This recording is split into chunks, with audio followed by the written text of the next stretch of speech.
la Escritura. Hemos estado predicando por algunas semanas o meses, ¿verdad?, sobre Apocalipsis, capítulo 2 y capítulo 3, sobre las iglesias, las 7 iglesias de Asia. Así que corresponde a la última de estas congregaciones, que se llama Laodicea. Y eso se encuentra en Apocalipsis capítulo 3 y el versículo 14. Iglesia de Laodicea. ¿Lo tienes? 3:14 de Apocalipsis. Vamos a leer solamente del versículo 14, 15 y 16.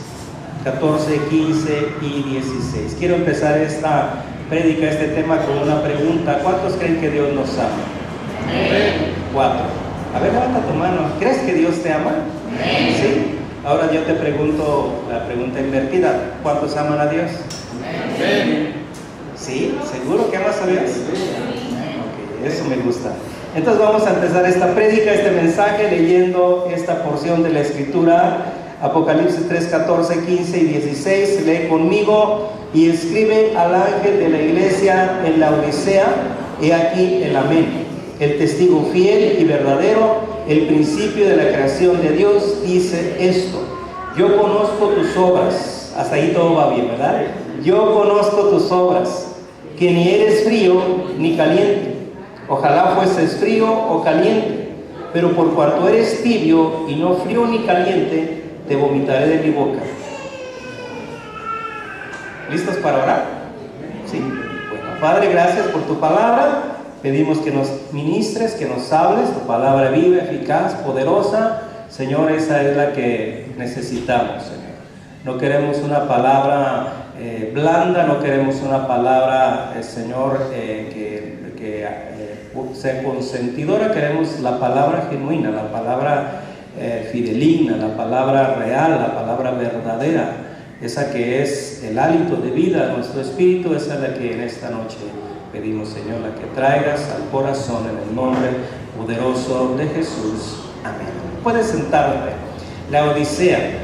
Si nosotros entendemos estas 7 iglesias, dice que se encuentran en Asia, parte de esta cultura griega que estaba imperando en esta región. Y entonces, si nosotros buscásemos en el mapa, encontraríamos que vamos a empezar así como giran las manecillas del reloj, y empezamos en Éfeso, y empieza a ser un semicírculo: Éfeso, Esmirna, Pérgamo, Tiatira, Sardis, Filadelfia y la Odisea, como si estuviera girando las manecillas del reloj.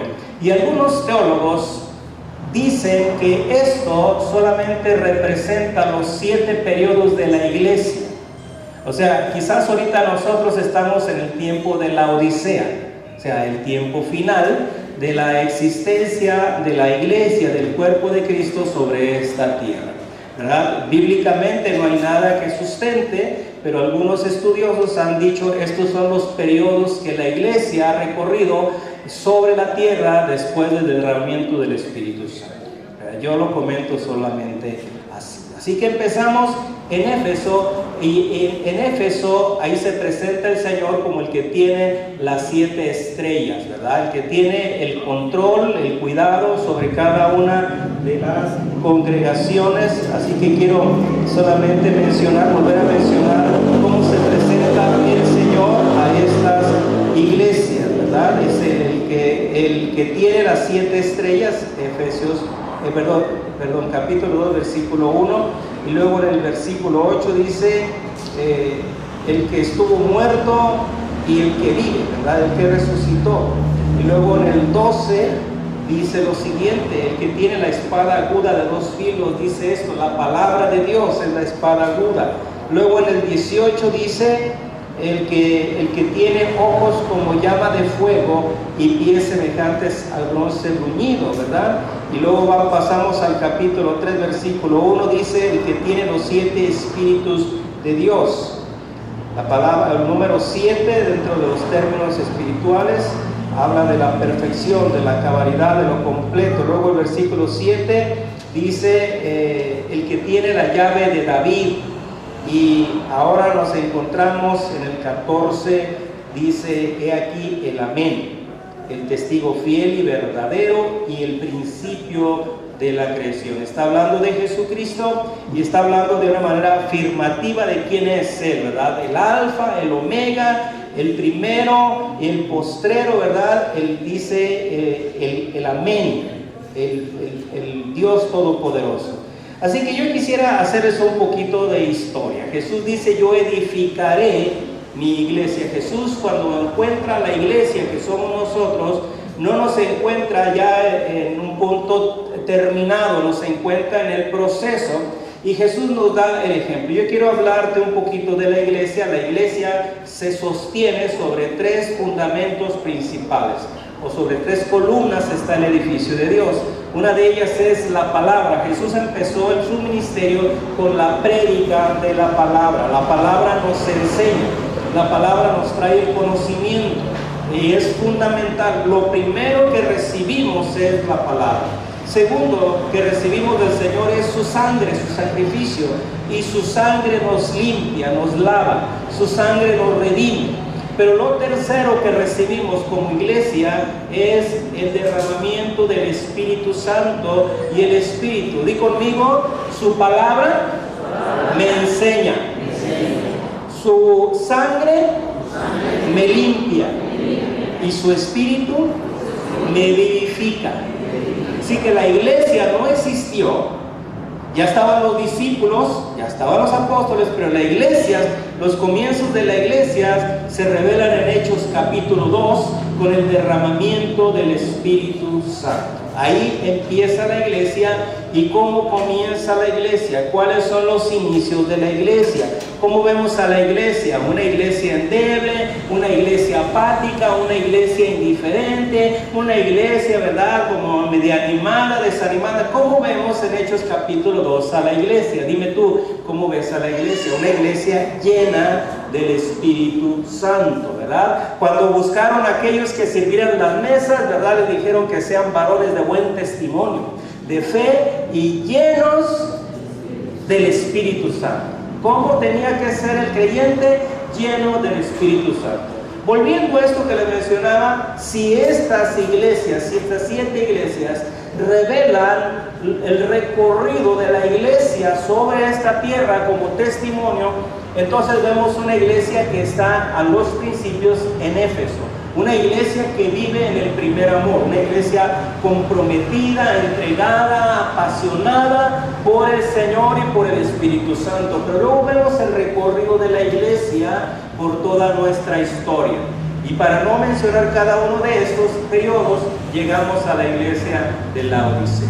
Laodicea, entonces, en esta parte de Asia, era una iglesia muy próspera, una iglesia con mucho comercio. Era una iglesia, era una región donde se movía mucho. Lo fuerte de la economía ahí en Laodicea era la industria textil, ¿verdad? Las pieles y la industria textil, ¿verdad? Otro de los rubros que financiaba, y por lo cual era una ciudad próspera, era el sistema bancario. Empezó ahí en Laodicea. Los préstamos de recursos, de finanzas. Sí, había mucho esta activación, ¿verdad?, en cuanto a lo económico. Y esto era también un factor fuerte en la economía en Laodicea. Y otro de ellos era la medicina. En este tiempo, en la antigüedad, ya se estaban descubriendo medicamentos, así que la industria farmacéutica ya estaba presente ahí en Laodicea. Laodicea era una ciudad próspera, Laodicea era una ciudad rica, y entonces ahí llega el Evangelio a Laodicea. Pero luego resulta que también en Laodicea había algunas fuentes de aguas. Toda esta zona, ¿verdad?, era una ciudad, era un pueblo, eran ciudades y eran pueblos muy maravillosos. Y entonces había una ciudad cerca de Laodicea que se llamaba Hierápolis. En Hierápolis había algunas fuentes subterráneas y eran aguas muy limpias. Tenía aguas termales, también en Colosas había estas aguas termales, pero en esta ciudad de Hierápolis las aguas eran muy puras, muy limpias, muy ricas en minerales, y a la vez que tenía aguas termales, también tenía fuentes de aguas muy frescas y cristalinas. A diferencia de Hierápolis, Laodicea sí tenía fuentes de aguas, pero no eran aguas limpias. Las aguas salían contaminadas, sucias, ¿verdad? La composición química no era la más apropiada, y entonces cuando alguien pasaba y veía los pozos, las fuentes ahí en la Odisea y se acercaba para tomar el agua, eran aguas termales, eran aguas calientes, el agua estaba tibia y desagradable, el agua estaba sucia. Y entonces cuando alguien se agachaba para beber agua de las fuentes, de las corrientes que había, que abundaban en la Odisea, entonces al meterla a su boca, a sus labios, en primer lugar estaba tibia, y en segundo lugar sabía mal, era desagradable, por lo tanto la gente la escupía de su boca. Es por eso que el Señor, cuando habla a la Odisea, usa esta expresión. Para nosotros quizás dice, te vomitaré de mi boca, o no está pensando solamente en el aspecto espiritual de rechazo, pero el Señor está diciendo, tú me entiendes, iglesia de la Odisea, tú me entiendes cuando yo digo que en mi boca, tú a mi boca eres desagradable, así como son tus aguas aquel que las pone en su boca.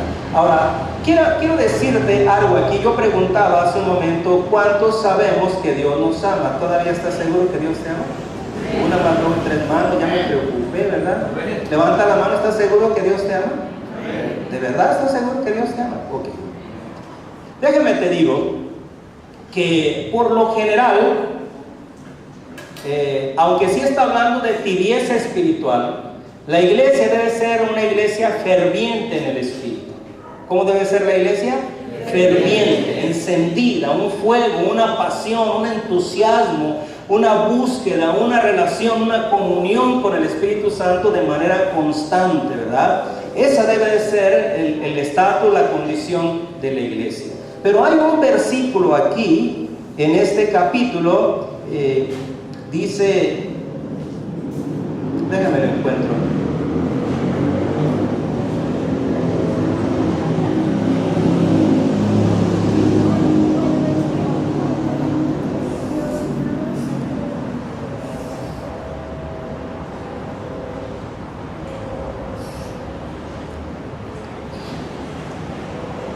No te me desesperes.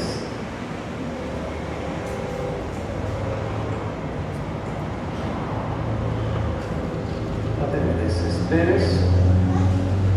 Verso 19 dice, yo les pregunté hace un momento cuántos están seguros que Dios les ama. Mira, ¿por qué te pregunto que estás seguro que Dios te ama? Dice el verso 19, yo reprendo. ¿Qué más dice? Yo reprendo y castigo. ¿A quiénes? A todos los que amo. Yo reprendo y castigo a todos los que amo. Desde luego, el propósito de Dios es que seamos una iglesia bendecida, una iglesia próspera, una iglesia, escúchame bien, una de las razones por las cuales viene tibieza espiritual es precisamente por lo que todos los creyentes queremos que suceda en nuestras vidas. ¿Cuál es la oración más común que hacemos al Señor? Señor, que me des salud. Ayúdame. Señor, que me des paz. Señor, que me des el alimento, el sustento. Señor, que me des lo que necesito. ¿Me entiendes? Todos los que estamos pasando quizás algún proceso de salud, de falta de trabajo, pensamos, si el Señor me da, si el Señor me suple, yo ya voy a vivir feliz, tranquilo. Ahora, la palabra tibieza aquí, en esta congregación, en esta iglesia, era su problema. Ahora, ¿por qué habla de tibieza la Odisea? Porque la Odisea, la iglesia de la Odisea no tenían falta de nada. Todo lo tenía. Y esto es muy bueno, que nosotros lleguemos a tener todo, pero que no caigamos en la tibieza. Ahora, ¿por qué la tibieza? Porque cuando lo tienes todo, no tienes falta de ningún bien. Cuando tienes salud, cuando tienes fuerzas, cuando tienes economía, cuando tienes trabajo, cuando tienes tu familia aparentemente todo estable, entonces no tenemos ninguna necesidad. Y cuando no tenemos ninguna necesidad, entonces nos volvemos apáticos, indiferentes. Y fue lo que le pasó a Laodicea. Una iglesia que vivía en una región donde abundaban los bienes, el dinero, el comercio, todo el mundo vivía de manera cómoda, de manera extraordinaria. Y entonces eso espiritualmente hizo que las personas se volvieran indiferentes. Yo estoy completamente convencido y seguro que Dios nos quiere bendecir más allá de lo que tú y yo esperamos. Yo estoy seguro que Dios quiere abrir los cielos y derramar lluvia abundante de gracia, de favor, de bendición sobre nuestras vidas. Sí, el problema no son los bienes, el problema no son los recursos, el problema no son las finanzas, el problema es nuestro corazón. Pero a veces Dios permite que pasemos por ciertos valles y desiertos donde nosotros digamos: Señor, ¿a quién tengo en los cielos sino a ti? ¿Quién es mi ayuda? ¿Quién es mi escondedero? ¿Quién es mi refugio? No hay nadie sino tú, Señor, porque en esos momentos es cuando nos unimos, nos estrechamos más que nunca con el Señor. Conocemos su presencia. La iglesia fue perseguida en sus inicios. Si la iglesia no hubiera sido perseguida, la iglesia no se hubiera esparcido. La iglesia estaba tan cómoda, tan bendecida en Jerusalén. Allí estaba el epicentro del fuego del Espíritu Santo. Pero junto con ello empezó a venir persecución. Y algunos dijeron: oh, qué tremendo, yo ya no voy a la iglesia, apenas estoy buscando de Dios y viene la persecución. Pero Dios permitió la persecución. ¿Por qué permitió la persecución? Porque si no, la iglesia se hubiera quedado solamente en Jerusalén. Y Dios quería alcanzar, ¿verdad? Jesús dio la instrucción y dijo: vayan y hagan discípulos, comenzando ¿de dónde? Jerusalén, Judea, Samaria, ¿y hasta dónde? Pero la iglesia estaba tan cómoda, tan bendecida, tan fortalecida, tan avivada dentro de sus cuatro paredes, que si no hubiera sido por la persecución no sale. Y si no hubiera sido por la persecución, tú y yo quizás no hubiéramos conocido la palabra, porque a causa de esa persecución, a causa de que la iglesia es perseguida, entonces nosotros nos activamos, ¿me entiendes? La persecución, desde luego, no busquemos la persecución, ni Dios nos manda persecución, pero cuando Dios nos ve a nosotros que estamos bien cómodos, ¿verdad? Bien felices, bien tranquilos, ¿verdad? Nuestro refrigerador lleno, ¿verdad? El tanque de gas, ¿verdad? Todavía tenemos uno de reserva lleno y el de reserva, ¿verdad? Y estamos planeando, ¿verdad? Y decimos: ¿qué más nos falta, mujer? ¿Qué más nos...? Nada, todo nos sobra, ¿verdad? Todo está bien, todo extraordinario. Entonces nos volvemos indiferentes. Nos volvemos apáticos espiritualmente. Pero mira, cuando estamos pasando por alguna necesidad, entonces eso nos hace sensibles espirituales. Entonces le decimos: Señor, ayúdame. Señor, pelea mis batallas. Cuando de pronto se levanta por ahí en tu contra murmuración, crítica, yo sé que aquí no pasa, gracias a Dios, pero por si te das cuenta de algo, eso nos golpea anímicamente. Pero ahí es ahí donde tenemos que venir al Señor y decirle: Señor, tú eres mi escudo. Tú eres quien pelea mis batallas.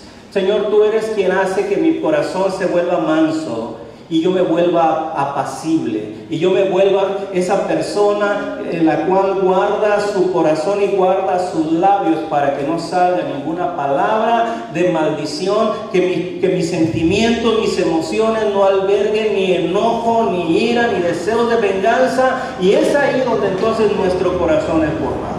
La iglesia en la Odisea no empezó así. La iglesia en la Odisea empezó con arrepentimiento, con quebrantamiento, con la palabra, con el sacrificio de Jesús, con la llenura del Espíritu Santo. Pero resulta que como estaban cómodos, la estabilidad, la vida tranquila, ese sedentarismo espiritual, ¿verdad? Eso los llevó a ser una iglesia tibia. Ahora, la tibieza es extraordinaria. Si tú tienes un vehículo y tu vehículo de pronto vas a una ciudad fría, entonces la tibieza es el punto de equilibrio. Entonces tú prendes la calefacción, ¿verdad? Aquí casi no la ocupamos. Pero ahorita en estos tiempos de calor, que viene el verano, si tu vehículo tiene aire acondicionado, entonces ¿qué haces? Prendes el aire acondicionado. ¿Para qué? Para que te dé la temperatura agradable. La temperatura agradable. Tienes calor, prendes el aire acondicionado. Tienes frío, prendes la calefacción. Buscas esa temperatura, ¿verdad? En nuestra manera de vestir, ¿verdad? O sea, de pronto nos levantamos temprano, está fresco, nos ponemos un suéter, una chamarrita, ¿verdad? Si es el tiempo de verano, pues usamos un poquito más ligera nuestras prendas, nuestra ropa, porque buscamos estar ahí, en ese lugar que es cómodo. Pero hay una comodidad espiritual que no es buena, que nos lleva al estancamiento y a retroceder, y ese fue el caso de la Odisea. La Odisea llegó ahí. Ahora nos vamos paso a paso, escucha bien. Ahí en este versículo 15 dice el Señor: yo conozco tus obras, yo conozco tus obras. Y quizás era una iglesia, como estaba en una región próspera, que quizás la iglesia estaba enfocada, no sé, tenían un buen edificio, quizás tenían ayuda social, etc. Estaban haciendo obras. Dice el Señor: yo veo, yo conozco tus obras. Las obras eran buenas. Lo que no estaba bien era el corazón. Y dice aquí: pero no eres frío ni caliente. Y cuando habla de la frialdad, es cuando nosotros llegamos a Cristo. Antes de conocer al Señor, antes de venir a Cristo, nosotros estábamos tan fríos que estábamos muertos, ¿verdad? Espiritualmente. Pero luego, cuando venimos al Señor, llegamos a un tiempo de nuestro primer amor. Y entonces la temperatura espiritual, nuestra comunión, nuestra relación. ¿Por qué hablo de esto como temperatura? Porque cuando vino el derramamiento del Espíritu Santo en Pentecostés, dice que la manifestación, dice que fue en fuego, que hubo como lenguas de fuego repartidas sobre cada uno de los 120 que estaban ahí. O sea, fue visible. Esa fue la experiencia: un viento recio y luego un fuego, ¿verdad? Y dice aquí que la iglesia en la Odisea no estaban en el pecado. No era el caso. No se habían ido al pecado. No eran fríos, pero tampoco estaban en esa plenitud del Espíritu Santo. ¿Dónde se encontraban entonces? Era una iglesia que venía al servicio, cantaban, adoraban, leían la palabra, daban gracias, daban su ofrenda y se iban a casa. Y no estaba sucediendo nada extraordinario. ¿Me entiendes? Nada extraordinario. Y dice el Señor: no me gusta, no es lo que yo quiero, no me es agradable. Ahora, esta tibieza espiritual, algunos la comparan y dicen: es la iglesia que se acomoda, que se adapta a la sociedad y al mundo. La iglesia que no marca una diferencia, la iglesia que vive en esa condición pasiva de confort, y que solamente lo único que nos distingue es que venimos a la congregación. Lo único que nos distingue es que quizás, ¿verdad?, leemos la Biblia y quizás hacemos oración, pero vivimos allá afuera en la vida cotidiana y común en la sociedad y no marcamos ninguna diferencia. Y dice entonces aquí el Señor: yo conozco tus obras, que no eres frío ni caliente. Y dice, fíjate cómo habla el Señor. Es el Señor, no es el pastor, es el Señor. Dice: ojalá fueses frío o caliente, una de dos, pero no tibio. ¿Por qué? Porque el que está alejado del Señor, el que está frío espiritualmente, Yo no sé si tú te imaginas lo que es estar frío espiritualmente. No voy a preguntar si alguien aquí ha estado frío espiritualmente en alguna ocasión. Yo me imagino que nadie, ¿verdad? Gracias a Dios.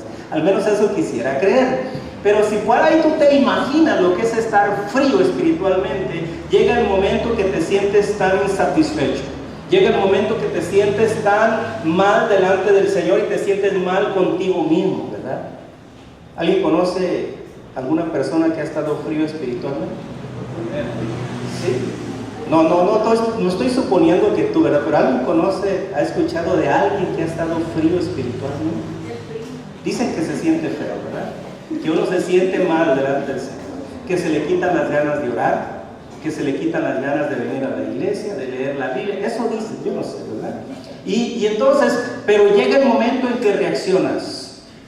Dices, ah, caray, me estoy secando, me estoy muriendo. Por eso el Señor dice, ojalá mejor fueses frío. Porque el que se encuentra frío, dice, estoy mal,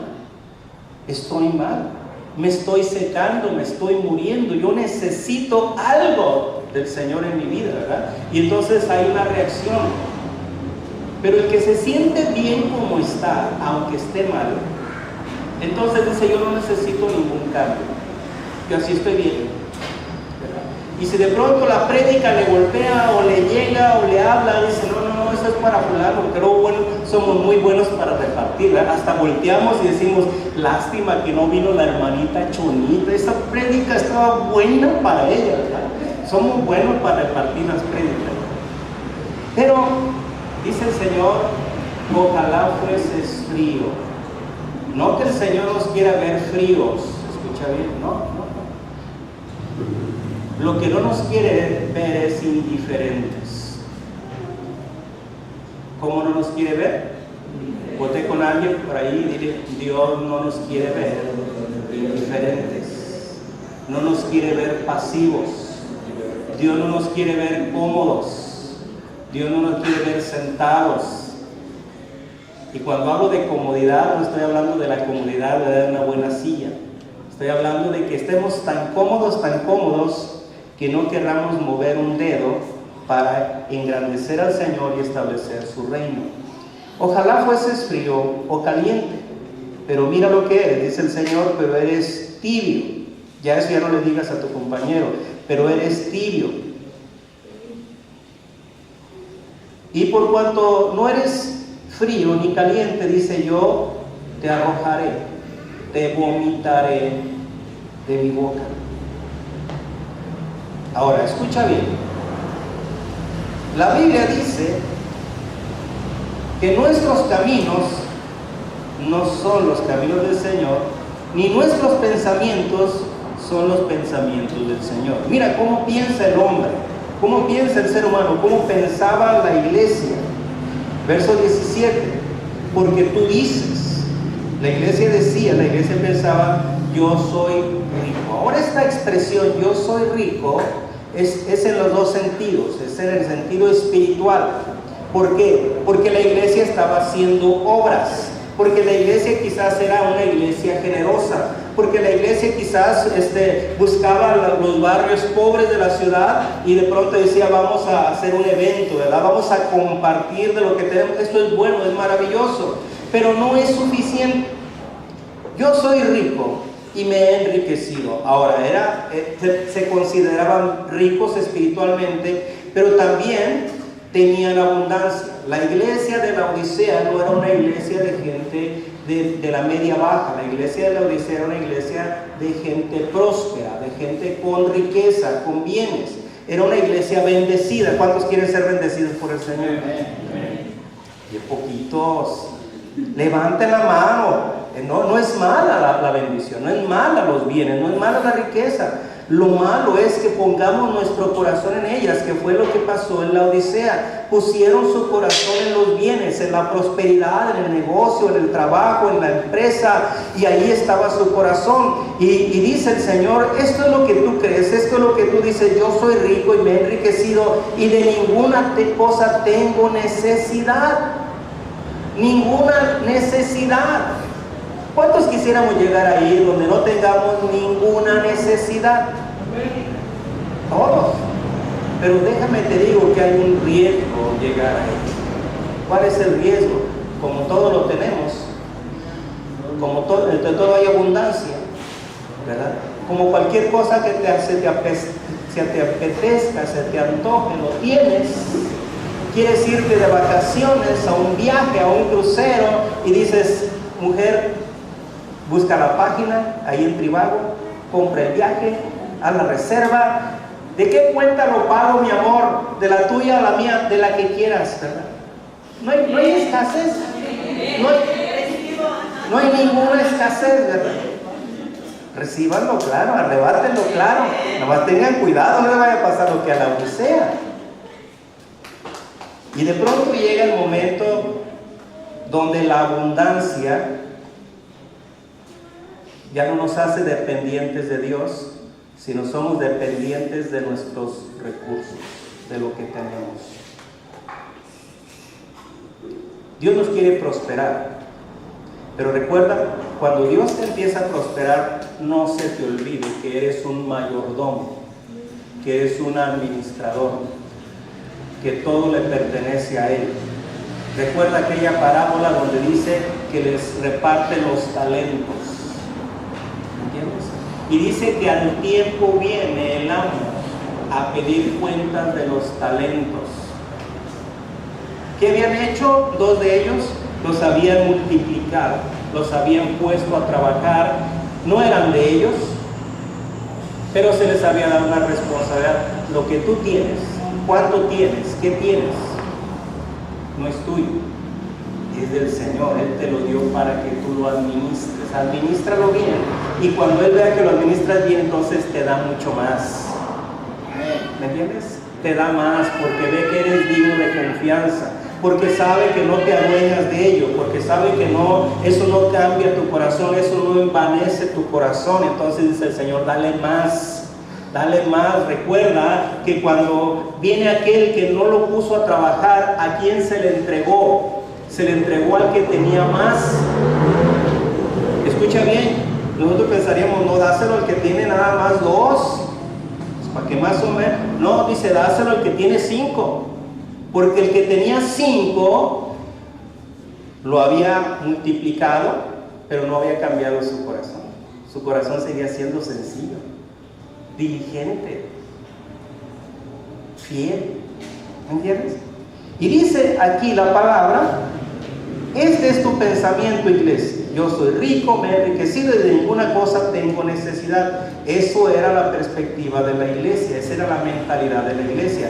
¿Cuál era la realidad? ¿Cómo veía Dios esta condición? Mira, acompáñame, estamos ahí en el verso 17, la segunda parte. Y no sabes. En otras palabras, estás ignorando la realidad. ¿Cuál era la realidad? Ayúdame a leer, por favor. No sabes que tú eres un... Yo no quiero leer porque no quiero que piense que yo estoy diciendo por la iglesia aquí, ¿verdad? Pero eso es lo que dice la Biblia. Y no sabes que tú eres un desventurado, o sea, alguien sin ventura, alguien sin buena fortuna, alguien sin bendición. ¿Qué más? Miserable. Wow, esta palabra está fuerte. ¿Qué más? Pobre, ciego y desnudo. Así era la realidad espiritual de la iglesia. Así es como Dios veía la iglesia. ¿Cómo se veía la iglesia? Quizás llegaban, ¿verdad?, con su ropa elegante, fina, seda, ¿verdad?, del casimir inglés. Yo no sé cómo se presentaba la iglesia, ¿verdad?, el día de reunión, ¿verdad? Y quizás todos se pavoneaban, los hombres, los señores, ¿verdad?, con sus alhajas, exigiendo las sillas de adelante. Yo no sé, ¿verdad? Y el Señor observaba de una perspectiva diferente. Mientras la iglesia, los hombres pudientes en la iglesia se veían así, ¿verdad?, como muy dignos, Dios veía la condición espiritual y dice, desventurado, miserable, pobre, ciego y desnudo. Y el verso 18 dice, por tanto yo te aconsejo, algo que me gusta de la palabra y del Señor, es que nunca nos va a dejar en la condición que estamos.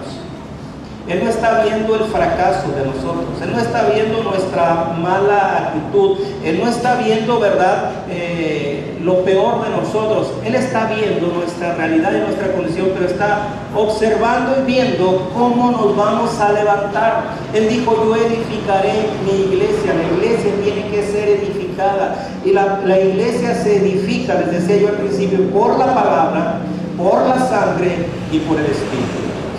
La palabra ya la tenemos, ya la conocemos, la sangre ya nos ha limpiado. Lo que falta es que nos avivemos en el fuego del Espíritu Santo, y eso fue lo que pasó con la Odisea. La Odisea le bajó a la comunión, le bajó a la búsqueda. ¿Por qué? Porque llegaron a la condición cómoda.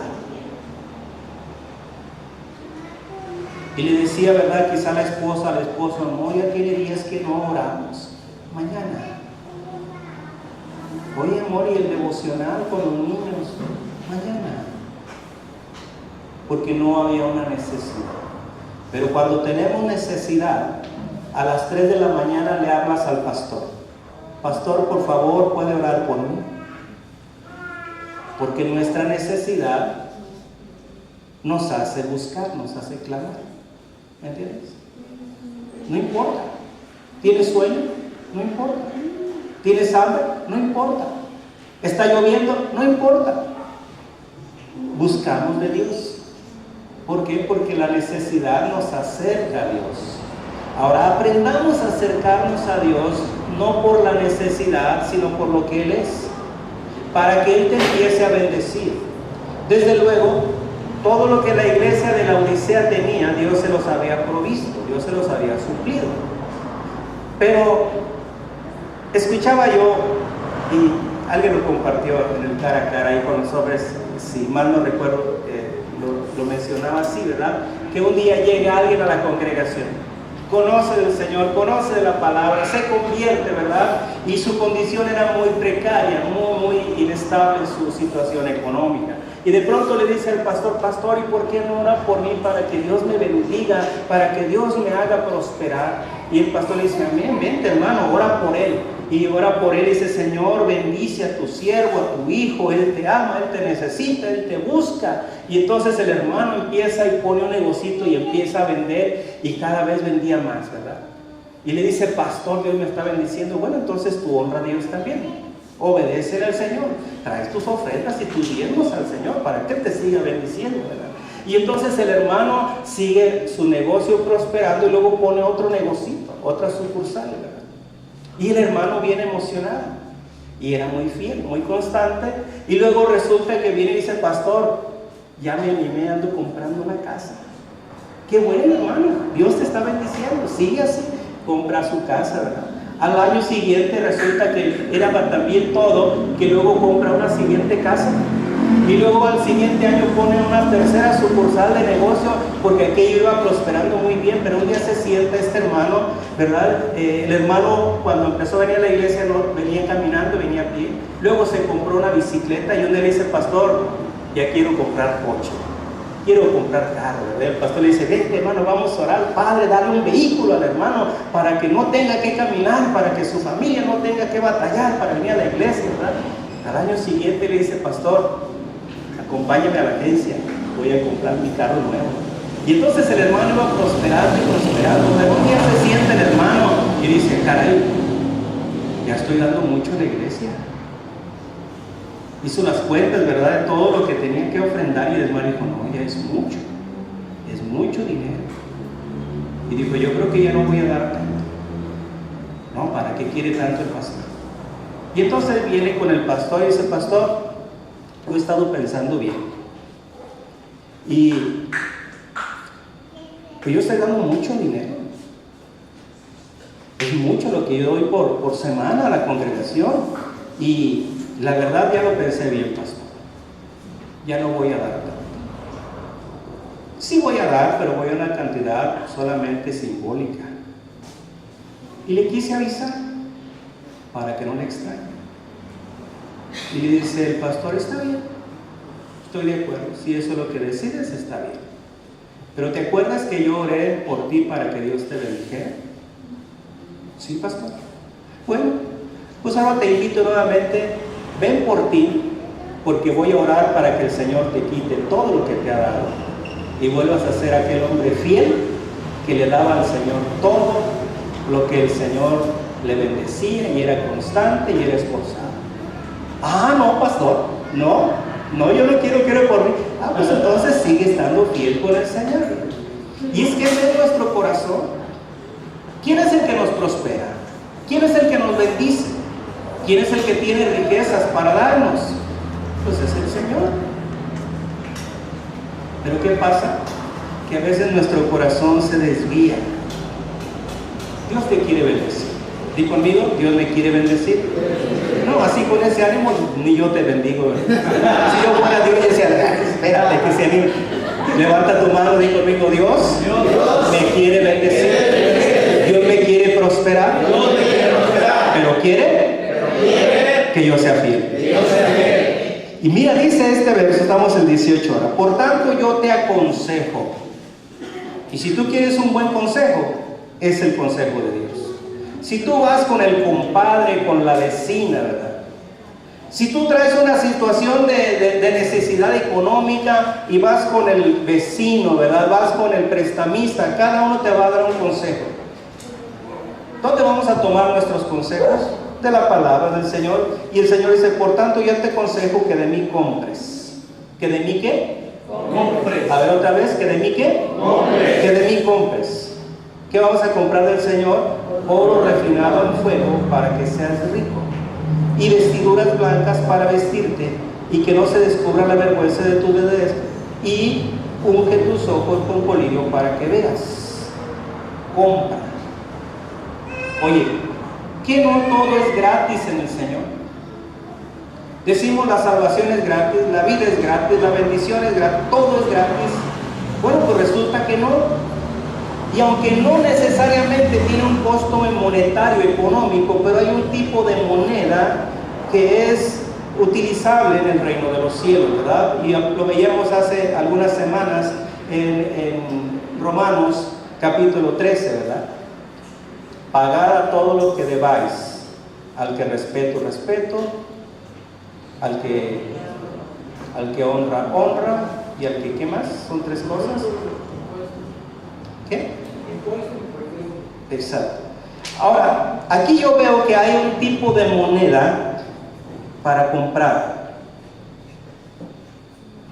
Y quiero mencionarte que la gratitud,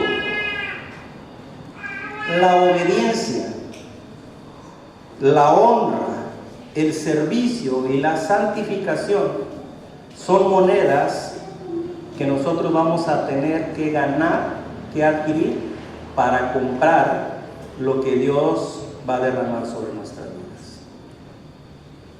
Yo te aconsejo que de mí compres oro refinado.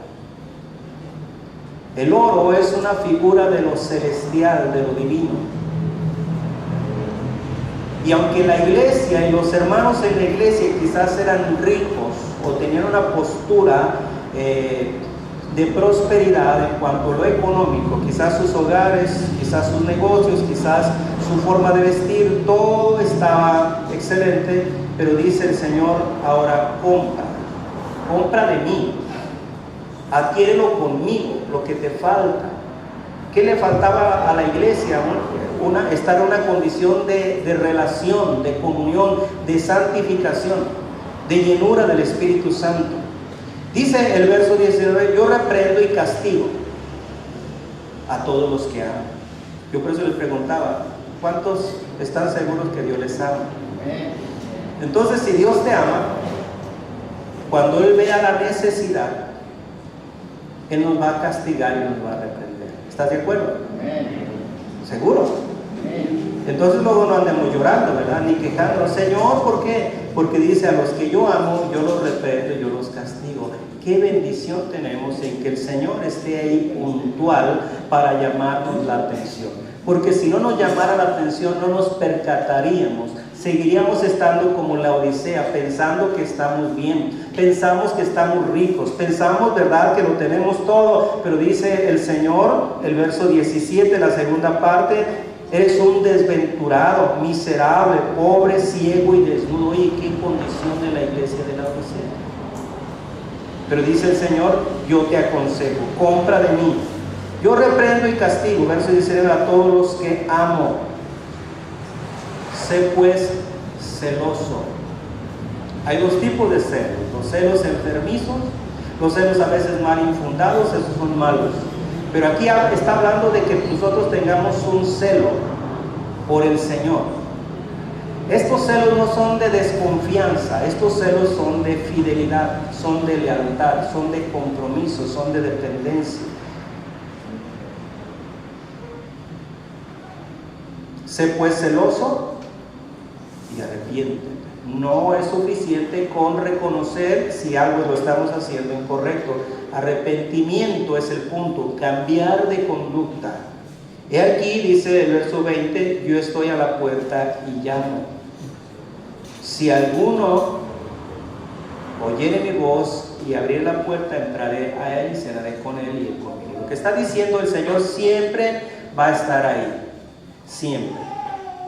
Algunos van a pasar 10 años, 15 años y el Señor va a estar a la puerta. No entra a la fuerza.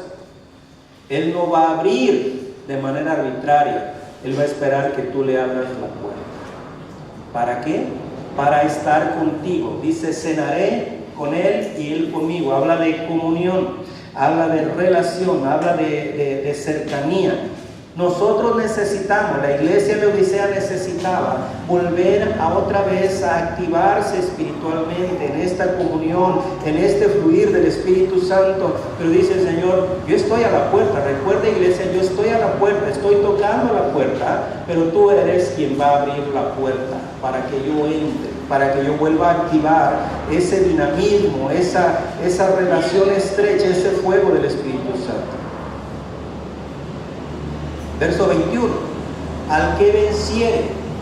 Cada uno de estos pasajes que hemos leído en estas 7 iglesias aquí representadas te lanza un desafío. Tienes que vencer. ¿Qué hay que vencer aquí? ¿Qué hay que vencer?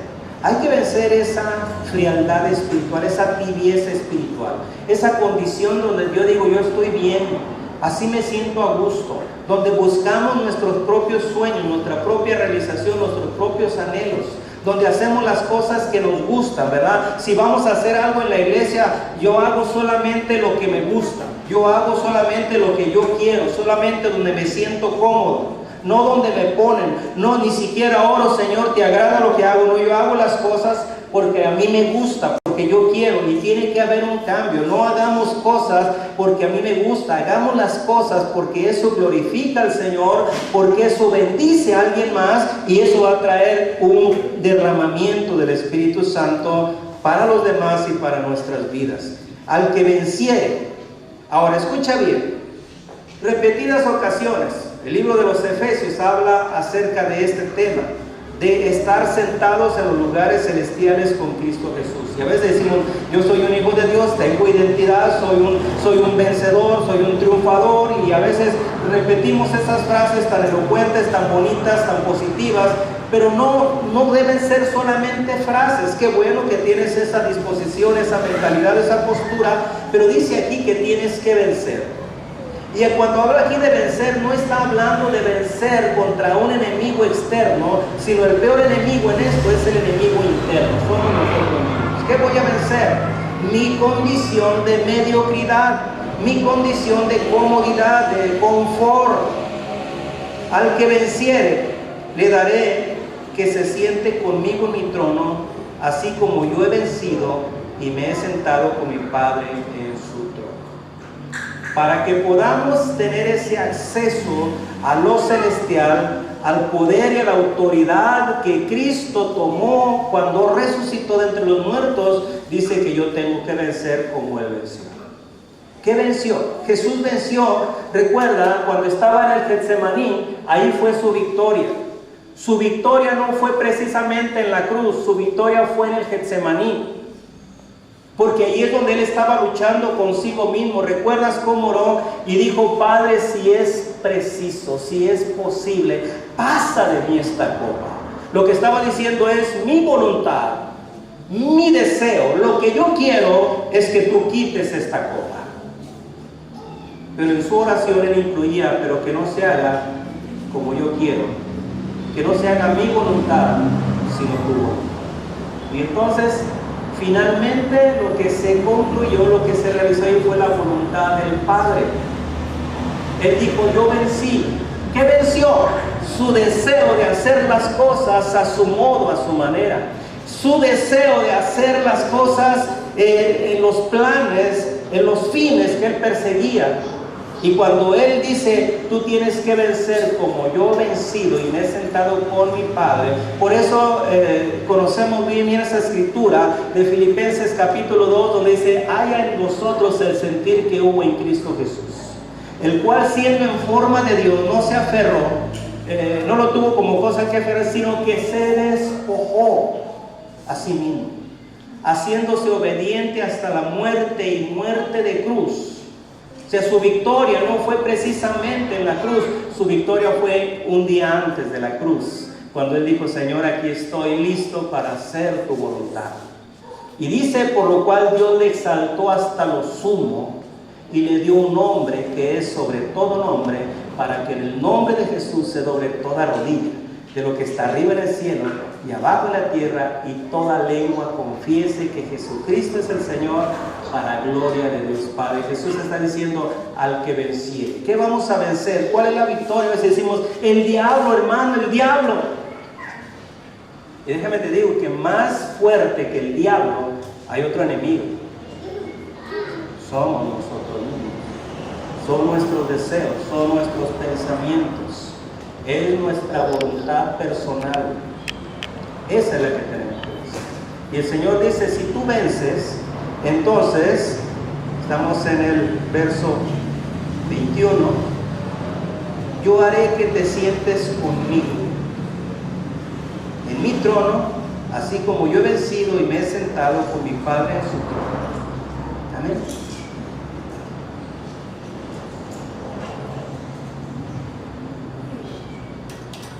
Y ya con esto termino. Ponte de pie. Ahora sí es en serio.